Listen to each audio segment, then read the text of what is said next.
ఆంధ్రప్రదేశ్ రాష్ట్రంలో భారీగా నమోదైన పోలింగ్ ఏ పార్టీకి లాభసాటిగా మారుతుంది అన్నది ఇప్పుడు ఆంధ్రప్రదేశ్లో జరుగుతున్న చర్చ.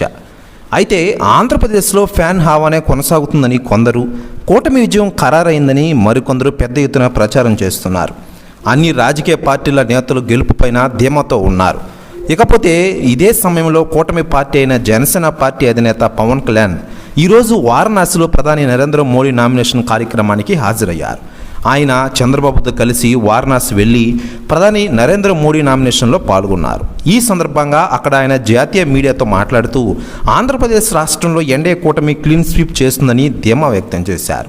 ఎన్డీఏ భాగస్వామిగా తాము ఉండడం అదృష్టంగా భావిస్తున్నామని జనసేన అధినేత పవన్ కళ్యాణ్ గారు పేర్కొన్నారు. ఇప్పటికే 2 సార్లు ప్రధానమంత్రిగా దేశాన్ని ముందుకు నడిపించిన మోడీ మళ్ళీ 3వ ప్రధానమంత్రి కావడం ఖాయమని పవన్ కళ్యాణ్ గారు అభిప్రాయపడ్డారు. తాను వ్యక్తిగతంగా మోడీని ఎంతగానో అభిమానిస్తానని పేర్కొన్న పవన్ ఆయనంటే తనకు అపారమైన గౌరవం ఉందని స్పష్టం చేశారు. ఇక ఇదిలా ఉండగా వారణాసిలో సతీ సమేతంగా పూజలు చేశారు పవన్ కళ్యాణ్ గారు. తాజాగా దానికి సంబంధించిన ఫోటోలు తెగ నెట్టింట్లో వైరల్ అవుతున్నాయి.